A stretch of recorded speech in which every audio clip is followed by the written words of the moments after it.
Donc, aujourd'hui, mercredi 18 octobre 2023, séquence 4, je prépare mon orientation post-baccalauréat, séance 12 et Erasmus+. De quoi s'agit-il? Pourrais-je bénéficier de ce programme afin de faire une TFMP, donc période de formation en milieu professionnel en Europe? Quels sont les critères? Quelles sont les conditions? Quelles sont les modalités? Et tout simplement, suis-je éligible? Et si oui, bon, est-ce que je vais vraiment remplir les conditions? Je laisse la parole. Oui. TFMP après le bac? Pendant Mais il est trop tard. Je suis en stage à la rentrée de novembre. Alors, selon M. Ecolo qui va nous répondre, peut-être encore une possibilité de le faire. Et merci madame, pour la question. Donc écoutez bien les réponses et surtout ce que va vous apporter M. Ecolo. Vous applaudissez M. Ecolo.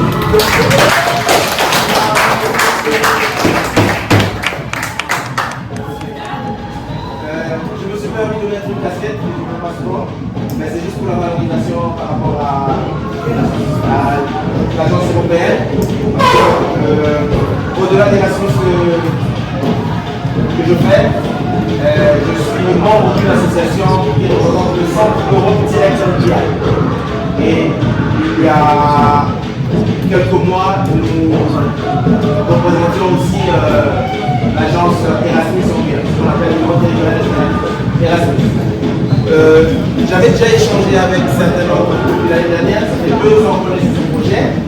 Si je vous en parle aujourd'hui, c'est parce qu'il y a déjà une visibilité. Le projet consiste à donner aux élèves l'opportunité, ceux qui le souhaitent et surtout ceux qui remplissent certaines conditions. Donc on va leur donner la possibilité de passer leur période de formation au milieu professionnel à l'extérieur. Idéalement, on avait ciblé les élèves de seconde, première, haut. Les élèves de terminale peuvent toujours être éligibles, mais à condition qu'on s'accorde avec les collègues qui vous suivent, les profs principaux et les profs de matière professionnelle, parce que en terminale, il y a une nécessité que vous soyez évalué sur le lieu de stage. Et c'est pour ça que vous voyez que je viens vers vous dire alors la réaction est un peu tardive en ce qui vous concerne. C'est parce que vous êtes en terminale et de facto, on avait hésité un peu à inclure les élèves de terminale par rapport à ça. Et ces stages, je vais appeler ça stage Erasmus pour ceux qui pourront bénéficier de ça. Vous aurez donc la possibilité de passer au Portugal ou en Espagne. J'ai échangé avec M. Roger, il m'a dit qu'en Espagne ça pourrait être possible. Maintenant le seul truc, et ça, je pense qu'il faut d'abord que je m'entretienne avec les collègues. Je suis venu, en fait, aujourd'hui c'était plus pour ça, pour savoir est-ce que c'est possible que les élèves passent leur stage et soient évalués sur les lieux du stage, tout en sachant que ça va se faire en espagnol, peut-être un peu en français, mais devant les maîtres de stage qui ne parleront peut-être pas le français.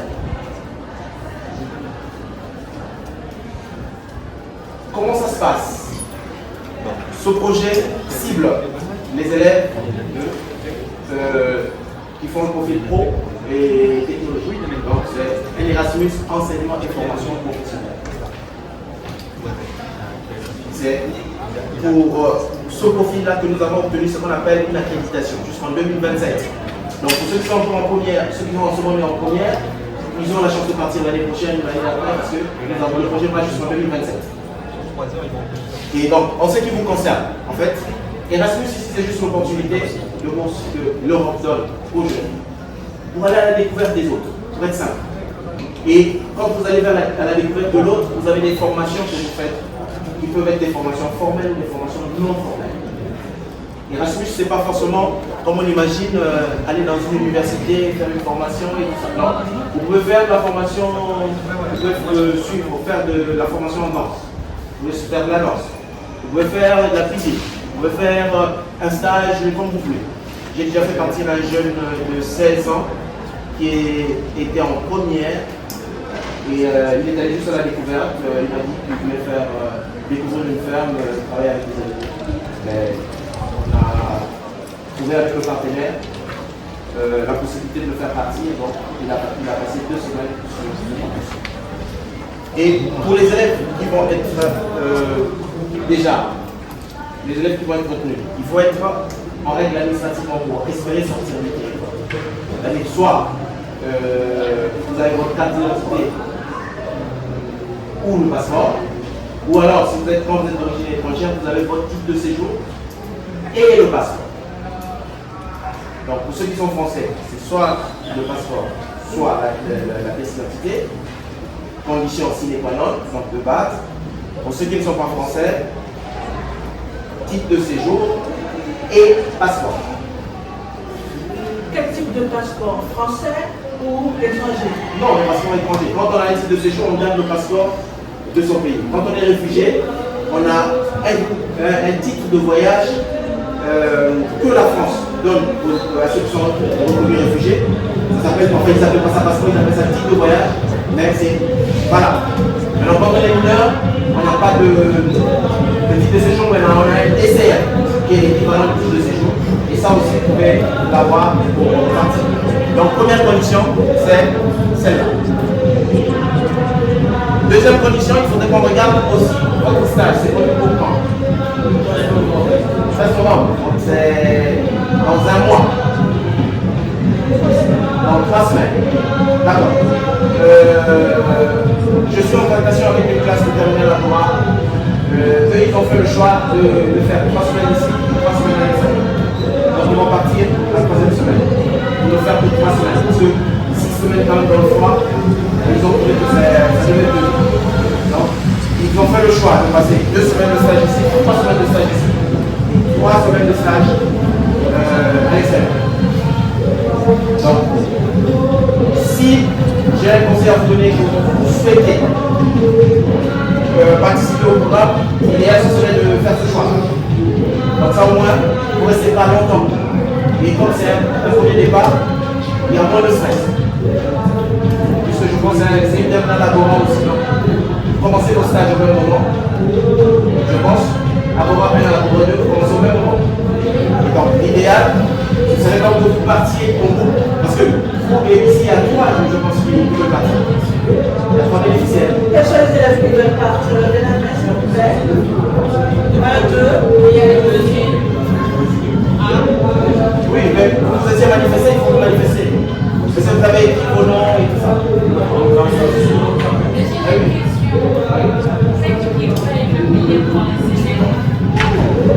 C'est une bonne question. Le dossier qu'on a monté, c'est un dossier qui attribue à Anne-Marie Javoué une subvention pour les billets. Mais c'est une très bonne question parce que la subvention qu'on obtient, c'est 80%. C'est vrai qu'il y a 20%, mais vous, quand vous êtes en terminale, vous êtes éligible par l'ADOR. Donc, on va monter un dossier qu'on va envoyer à l'ADOR. Nous-mêmes, on a la possibilité d'avoir les billets ici avec l'argent que l'agence et la société nous a apporté. Mais on va aussi monter un dossier qu'on enverra à l'ADOR pour voir si l'ADOR peut nous prendre 2 ou 3 billets. Donc, les billets, c'est compris dans la subvention. Le billet, la prise en charge au niveau de le billet, Paris. Plutôt Cayenne, Paris, Porto. C'est pris en charge par l'agence Erasmus sur la subvention qu'on a obtenue. Le logement, l'hébergement aussi est pris en charge. Par contre, on demande une petite contribution aux parents de 90 € la semaine, si je me trompe. 98 € la semaine. Et ça, c'est pour permettre de payer votre chambre d'hôtel quand vous venez de Porto ou bien de Madère, parce que vous devrez dormir à Paris. On vous fait pas voyager le même jour, on vous fait dormir à Paris et le lendemain vous prenez votre vol dans la sécurité pour venir en Guyane. Et puis surtout parce que je vous ai dit que l'agence Erasmus ne finance pas à 100% les projets, c'est à 80%. À l'aller comme au retour, il y aura un arrêt chômage. Non, l'escale à Paris c'est au retour. À l'aller c'est straight. Vous atterrissez, vous avez une correspondance peut-être 3-4 heures après, vous décollez, vous êtes à Porto. Quand vous arrivez, il y a le partenaire qui est là, qui vous reçoit. Et c'est pas quelqu'un qui va s'occuper d'acheter la nourriture pour vous, d'assurer le transport. Non. On a un partenaire sur place qui nous envoie une facture, toutes les prestations, lui vient les sous. Et quand vous arrivez, il vous reçoit à l'aéroport, il vous installe sur le campus. C'est lui qui va se charger de vous déposer à votre lieu de stage et de vous récupérer. Et voilà, c'est qui va se charger de vous nourrir aussi. Oui. Les week-ends, oui. Il n'y a pas que les stages. On vous prend globalement. Vous allez découvrir l'Europe. Parce que ce que nos jeunes, puis aller ici, et même nous les anciens, on ne réalise pas, c'est que nous sommes européens au même titre que nos pères sur le continent, aussi bien en droit qu'en devoir. Et donc, quand vous arrivez, l'objectif c'est de découvrir là où vous partez. Et donc, il y aura des visites touristiques. Vous allez visiter les musées, vous allez visiter les sites touristiques. Voilà. Donc, les week-ends sont pris en charge. En tout cas, il y a un programme pour vous obligez. On ne vous laisse pas en bas.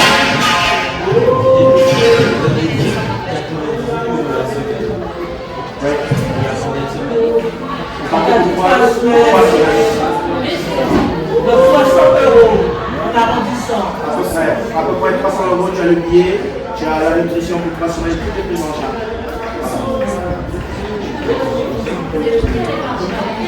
Non, je ne vais pas parler, vous parler avec les collègues, il y aura un prof de pro. Idéalement, je pense à mettre quelqu'un de la vie scolaire aussi, parce que le projet est inclusif. Donc, un prof pas, quelqu'un de la vie scolaire, un prof, quelqu'un de la vie scolaire. Mais voilà, mais moi je ne parle pas avec vous. C'est pas que je vous aime pas, mais bon, je connais déjà le campus, j'ai étudié ça avant. Donc je ne vais pas les donner de partir avec vous. Il faut partir avec les profs, parce que les profs partiront aussi pour vous évaluer sur le web.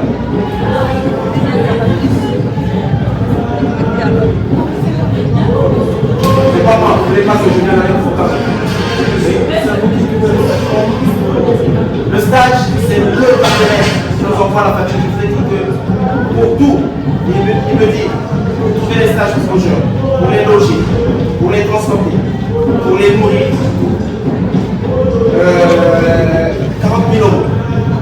Je demande à la direction de lui virer 40 000 € une fois qu'il reçoit. Pour rentrer seulement dans l'avion ou pas.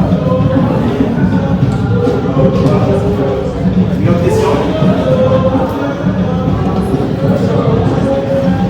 Donc, pour ceux qui le souhaitent, si la proposition vous convient, puisque c'est rapproché, ce que je vous propose, c'est de passer 3 semaines de stage ici, parce que là, c'est que vous êtes déjà lancé.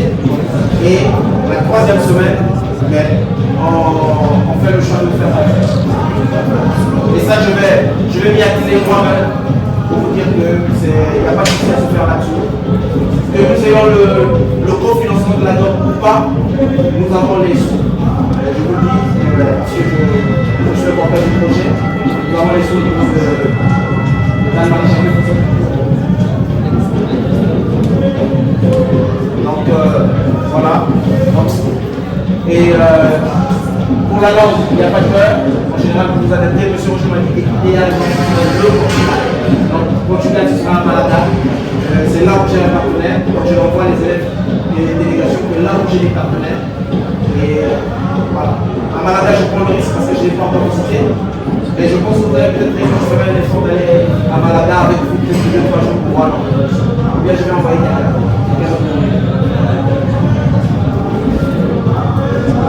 Voilà. Mais je pense que je vous en avais parlé l'année dernière. Ça rentre dans le cadre des attentes de votre parcours. Et l'avantage, c'est que vous allez approfondir la pratique de la langue. Et n'ayez pas peur, ça se passe bien. Le jeune que j'ai envoyé de 16 ans, il parlait ni le portugais, ni l'anglais, tout ça. Il est allé une semaine après quand il est revenu, il me disait qu'il avait envie de revenir. Et il montrait de l'intérêt pour les langues étrangères.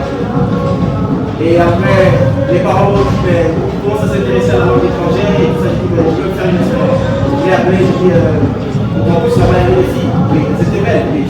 Voilà. Les filles de parler anglais, il était obligé de se. Chacun ses motivations. Donc, voilà. C'est bon? Alors,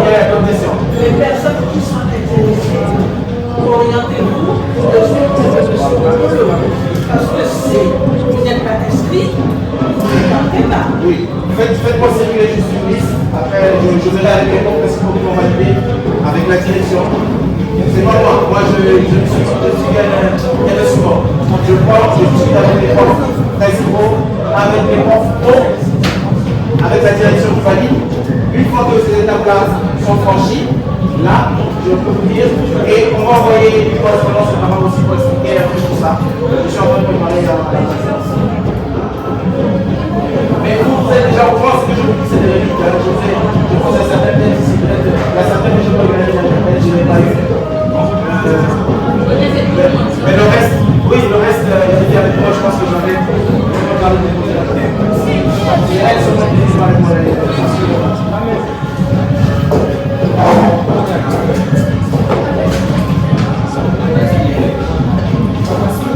Les attendus sont les mêmes compétences. La façon dont vous passez les stages là-bas, c'est la façon dont vous allez passer les stages là-bas. Mais n'oubliez pas, sur la feuille, si vous avez des propositions de ce que vous voulez faire comme stage, vous les écrivez.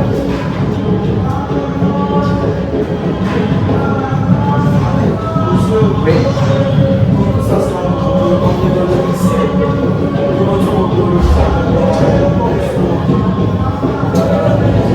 Non, les modalités, on vous explique. Soit on vous dépose à l'aéroport, soit ça va être ici, mais c'est au niveau d'Anne-Marie-Javel que ça va se décider. Mais très souvent, on laisse aux parents la difficulté à revenir à l'aéroport. Les profs se retrouvent là-bas, ils font le faire.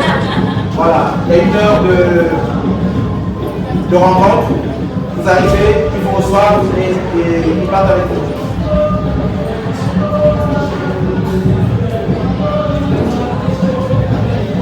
Maintenant, si vous vous posez la question, est-ce que c'est la première fois au niveau de la page, c'est la première fois. En 2014, il y a le groupe, j'ai une vidéo ici, c'est parce que je ne peux pas projeter. Il y a un groupe des jeunes d'Anne-Marie-Javel qui était parti en Angleterre, au Royaume-Uni et au Portugal. Avec Johan et puis M. Hollande. Oui, mais ce projet, c'est le premier projet Erasmus sur lequel j'ai travaillé. J'ai quitté en 78, donc j'étais derrière ce projet. Enfin, j'étais l'un des acteurs derrière ce projet. Et l'année dernière, on a fait partir 70 jeunes de la Chambre de métier de l'artisanat. Ils avaient eu 70 000 euros. Ils sont partis à Madère et à Barcelone. Ils sont revenus. Cette année, ils ont 60 jeunes qui sont partis.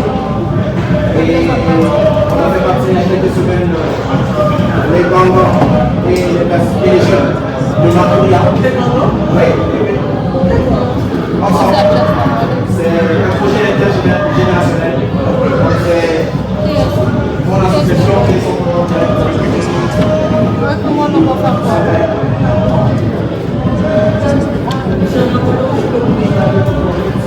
Oui.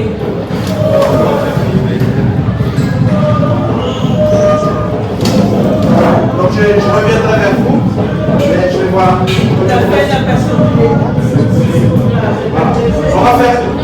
On va faire au plus vite. On vous prend un peu court, mais ce n'est pas de notre fait. Mais on fera le nécessaire au fur et à mesure de notre rapport. Mais je pense que la meilleure occupation, c'est de passer plus de stages. Ce sera vraiment moins stressant. C'est bon, il y a plus de questions? C'est bon, merci monsieur. Merci à vous. Pour les premiers, on va voir. On discute avec les profs d'abord et les profs professionnels. Par exemple, la proposition de faire moitié-moitié, on fait 3 semaines ici, 3 semaines à l'extérieur. J'ai échangé avec M. Robert, madame la sous-présidente, madame la ministre, la proposition est venue. Les élèves un petit peu des questions. D'accord, très bien, dites-moi. Pour récapituler le scripolo ici, s'il vous plaît. Pour que ce soit clair pour tout le monde. Les élèves en question. D'après le discours de M. Guipolo, pourrez-vous partir en Espagne? Oui. Vous vous intéressez également? D'accord. Avez-vous le niveau pour faire votre stage dans une entreprise espagnole?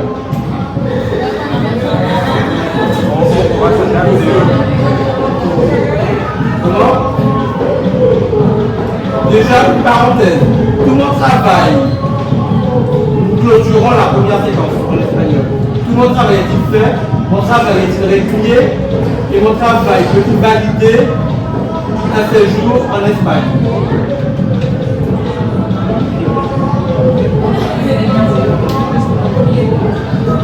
Vous serez plongé, vous serez en immersion. 24 sur 24, vous ne parlez qu'espagnol. Vos oreilles sont-elles prêtes à subir cette expérience? Non, mais moi je me suis porté 1 heure par semaine. Mais là vous serez 24 heures sur 24, matin, midi, soir. Je mange espagnol, je dors espagnol, je pense espagnol, je sors espagnol, je me promène espagnol. La question que j'aurais voulu savoir, que j'aurais pu poser, c'est que le soir, que font les élèves? Le soir, 6 heures sur le campus. Pas 6 heures, même 6 heures à l'hôtel.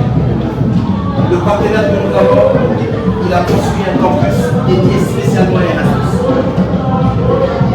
Ce campus reçoit les jeunes qui viennent de partout, de toutes les destinations de l'Europe.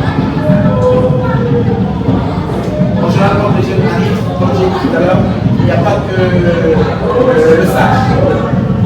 Ils savent qu'il faut écouter les jeunes, il faut leur donner l'occasion de découvrir la culture du lieu de stage, du pays d'accueil, sous toutes ces cultures. Donc c'est une interculturalité. Le soir, en général, ils sont occupés. Ça peut être du sport, ça peut être de la danse, ça peut être sur le campus par exemple, il y a un grand terrain de sport, il y a une salle de danse, une salle de spectacle, avec tous les jeux, ceux qui peuvent faire du foot, badminton, ceux qui peuvent faire. Donc ils sont occupés depuis 14 ans qu'on travaille avec ce partenaire, on n'a jamais eu de soucis pour la prise en charge. Vous serez vraiment dans une auberge espagnole. Il y aura des jeunes de différents horizons. Monsieur Hippolyte vous a parlé également du budget. Vous serez indépendant. Non, dans ce cas de figure, oui. Oui, ils peuvent répondre. Qu'est-ce que je vous ai dit Oui. Comment ça se passe pour le budget? Comment vous êtes pris en charge? Mais on est pris en charge par le lycée.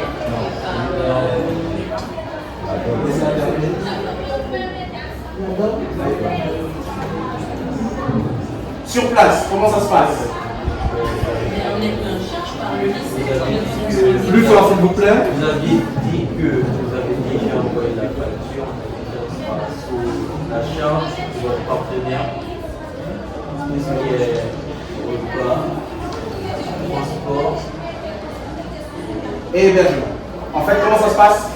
En fonction des besoins que nous avons, on envoie la liste aux partenaires qui nous envoient une facture. Parce que nous évitons souvent le stress, ou quand on nous appelle que non, je n'ai plus d'argent pour manger, il y a tel souci. Non. C'est votre bourse, c'est vrai, mais c'est pour ça qu'on encourage les départs groupés. On demande aux partenaires, on lui dit, bon, nous avons 10 jeunes qui arrivent, combien il te faut pour les accueillir à l'aéroport, les déposer à leur lieu d'hébergement, d'assurer leur transport du lieu d'hébergement à leur lieu de stage et le retour, la restauration. Et ils nous envoient une facture, on envoie à Anne-Marie Jarry, Anne-Marie Jarry fait le virement. Et je vous ai dit que l'agence Erasmus ne finance pas à 100% les projets, c'est à 80%. Donc, on va monter un dossier pour la DOM, un dossier de la DOM, pour espérer avoir quelques billets, peut-être pas pour tout le monde, mais pour certains. Mais que la DOM finance ou pas, nous avons la subvention et on va se débrouiller là-dessus. Peut-être qu'on vous demandera de laver les voitures aussi, hein, ça peut vous aider. Hein. Oui, c'est ce que les jeunes font. Comme ça, et si vous avez 5 €, on met dans la cagnotte et ça permettra à l'institution de mieux vous accompagner. Mais c'est qu'on demande la contribution des parents, c'est 18 €, j'ai vu sur le flyers de Anne-Marie Jarry, 98 € la semaine. Donc si vous restez 3 semaines, c'est 98, c'est à peu près 100 € x 3. Voilà. Et après, on verra avec la direction quelles peuvent être les facilités de paiement. Voilà. Est-ce qu'on peut payer de façon de manière fractionnée ou bien d'intérêt. Sinon, pour la prise en charge, c'est le partenaire local qui s'en occupe. Très bien. Pour récapituler, qui serait intéressé par ce voyage en Europe? Levez bien la main que je vois, s'il vous plaît. Comment? Rassure également. 1, 2, 3, 4, 5, 6 avec dossier. 6 élèves. Donc, monsieur Hippolyte. Il y a une liste qui a déjà été établie. Vous êtes là? C'est le projet Sylvia pour ces élèves. Oui, je leur ai dit, mais la modalité pratique pour nous donner plus de temps. C'est qu'ils passent pas semaine de stage ici, pas semaine de stage. Voilà. Donc, il y aurait début décembre. Début décembre. Comme ça, pour moi, si j'en vois que 3, si j'en vois que 6, sur le plan, ça va peser sur le budget. Par contre, si j'en vois une dizaine, je récupère un petit. Donc, comme c'est Agora, les terminales Agora 1, ça c'est Agora 2. Agora 2, tout à fait. Voilà. Donc, on va les prendre ensemble, un voyage groupé, Agora 1, Agora 2. On laisse certains à Porto et puis d'autres vont à Malaga. Très bien. Oui, Porto, c'est le Portugal. Hein? Eux, ils vont au Portugal. Oui. Qui donc? Agora 1. Agora 1? Oui. Mais c'est-à-dire que ce sont des élèves qui sont portugais. Oh, bon. En général, moi, ce que je dis, c'est que selon les retours que j'ai eus du directeur du campus qui reçoit nos jeunes, Mobility Frank, nos jeunes Guyanais sont très adaptables et en matière de langue, nous se sous-estiment. Quand ils sont sur place, ils s'en sortent très bien. J'ai déjà envoyé un jeune de 16 ans qui ne parlait même pas du portugais ni d'anglais. Il a survécu 2 semaines, il est revenu et il s'intéressait maintenant aux langues étrangères. Parfait. Voilà. Donc, même s'ils ne connaissent pas la langue, on va les envoyer, ils apprendront et quand ils reviendront, ils seront beaucoup plus intéressés par les cours de mission. Excellent. Donc vous avez choisi Malaga ou Porto? Comment? Malaga, Espagne, Porto, Portugal. Comment? Mais attendez, Malaga c'est en Espagne, Porto c'est au Portugal. N'oubliez pas que vous avez le bac, d'accord? Donc vous avez une épreuve orale espagnole. Donc la logique aurait voulu que vous allez à Malaga pour vous perfectionner dans la langue espagnole. Comme cela, vous serez beaucoup plus à l'aise pour passer l'oral en espagnol. Pour moi, c'est logique. Hein? Monsieur Hippolyte Yves, comment se passera le suivi des élèves en stage par les professeurs d'Inis Anne-Marie Jarouet? Oui, ce que je fais là, par exemple, c'est du temps pour 3 semaines. Idéalement, je mets deux accompagnateurs, mais qui se relaient. Il y a un qui reste 1 semaine et demie, parce que on a des obligations ici, quelqu'un ne peut pas rester plus de 2 semaines.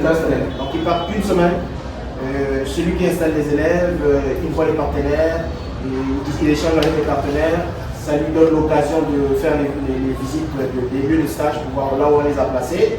Et après, durant 1 semaine, 2 semaines, s'il veut faire une formation, ça peut être la danse, ça peut être ce qu'il veut, mais il nous dit on va avec le partenaire, on le place. Ça peut être aussi du job shadowing, une observation dans une entreprise. Donc s'il veut, il nous dit je vais avec le partenaire. Maintenant, à mi-parcours, il y a un collègue ici qui va partir, qui arrive, l'autre il arrive 2 jours ou 3 jours avant que le premier ne parte. Ils échangent et tout ça, ils passent les dossiers. Et le dernier qui revient sera chargé de récupérer les conventions de stage, qui seront signées par les entreprises, et tous les dossiers qu'il faut, et puis les coupons de vol aussi. On garde les coupons de vol. Mais ça, je verrai avec les collègues au moment. Sinon, c'est j'ai mis 2 collègues sur chaque classe. Donc c'est bénéfique aussi bien pour les élèves que pour les professeurs. Donc prenez ceci bien au sérieux. Avez-vous d'autres questions? Oui, Madame Jolibois. Genre les élèves qui font leur stage avant de partir, ou bien ils à la bas. Pourriez-vous répéter s'il vous plaît? Je n'ai pas compris. Non, je suis sa question. On va t'envoyer sur Internet, tu vas chercher toi-même le stage. Non, en général, c'est pour ça que je vous ai dit, quand j'ai regardé la feuille, personne m'a fait des propositions pour dire je vais passer le stage dans telle structure. Voilà. J'envoie aux partenaires en fonction de vos profils. Là, par exemple, quand je vois la liste que vous m'avez fournie, vous êtes tous en Agora. Donc je vais lui dire, c'est les élèves qui font Agora, voici ce qui est attendu de leur parcours. Donc c'est lui qui va chercher des stages pour vous et il va faire des propositions. L'idéal c'est que vous fassiez des propositions, que je fasse remonter, qu'il regarde et dire bon celle-là veut aller dans telle entreprise, et comme ça on fait quoi. C'est bon? Donc vous avez compris qu'il faudra préciser à M. Nicolo dans quelle entreprise vous souhaiteriez exercer votre stage. Ok, mais je vais mettre ces noms-là, parce qu'après il me faut des adresses mail et tout le reste. C'est bon? Oui. D'autres questions? Monsieur Nicolo, vous leur remettez la feuille en petit complexe ou ce sera fait par la suite? Non, ça sera fait par la suite, parce que... non, monsieur Labarre, il a vécu un moment... Il le faut monsieur, ça ne dérange pas monsieur Labarre, hein? Oui, mais avec eux, on se voit dans la cour, là. Il y a un scène souvent, là. Ça peut se faire. Alors, il me semble que monsieur Nicolo, qui veut également faire la promotion de Erasmus+, il vous apporte et vous voyez la super banderole. Comment vous avez avec ça? Ça, c'est le centre Europe Direct. Notre mission, c'est de faire de la sensibilisation auprès des jeunes Guyanais pour qu'ils prennent conscience qu'ils sont européens au même titre que leurs pères sur le continent, en termes de droits et de devoirs. C'est la mission que nous avons reçue de l'Europe. On a obtenu un label appelé Centre Europe Direct, je vous l'ai dit tout à l'heure, et on avait aussi le label Bureau territorial Erasmus. Et ce label est porté par l'association Perspective Femmes et Avenir Guyane, dont je suis le président.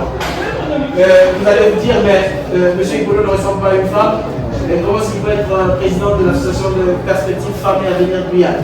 Derrière chaque femme, c'est une nation, donc nous sommes tous derrière les femmes. C'est pour ça que je suis membre de cette association que je porte.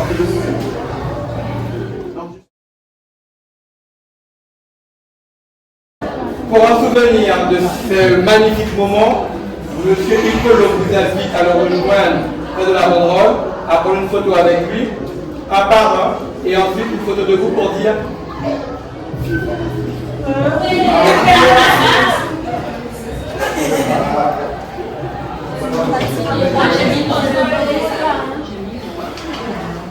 Voilà. On regarde là.